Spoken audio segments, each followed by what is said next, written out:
ضروری بات، اگر آپ بیوٹی ٹپس، ٹوٹکے، اسلامی کہانیاں اور مستند قرآنی وظائف حاصل کرنا چاہتے ہیں تو ہمارے چینل کو سبسکرائب کریں۔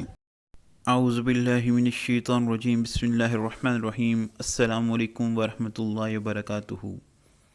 گل بنفشہ کی چائے۔ 2 سے 3 ماشا گل بنفشہ ایک کپ میں ڈال لیں، پھر کھولتا ہوا گرم پانی اس میں ڈال دیں۔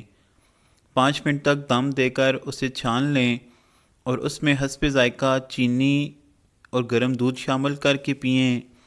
دودھ کے بغیر بطور قہوہ بھی استعمال کیا جا سکتا ہے۔ یاد رہے کہ گل بنفشہ کو جوش دینے سے اس کے فوائد میں کمی آ جاتی ہے، اس لیے صرف بتائے ہوئے طریقے پر ہی تیار کرنا چاہیے۔ اس میں ذائقہ، خوشبو اور دل لبھانے والی رنگت ہر چیز موجود ہے۔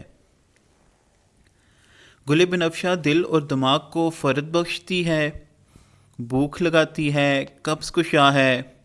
نزلہ، زکام، کھانسی، دمہ، ورم، حلق، منہ اور زبان کے پکنے، خناق، پیشاب کی بندش، نیند کی کمی، نظر کی کمزوری اور ضعف دماغ وغیرہ کے لیے بہت اچھی دوا ہے۔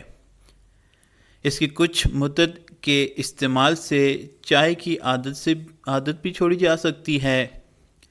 گل بنفشہ میں برابر وزن گندم ملا کر بطور چائے استعمال کیا جائے تو پرانے سے پرانا نزلہ و زکام کے لیے تیز بہدف علاج ثابت ہوگا۔ مزید ٹوٹکوں کے لیے ہمارے چینل کو سبسکرائب کریں۔ جزاک اللہ۔ السلام علیکم۔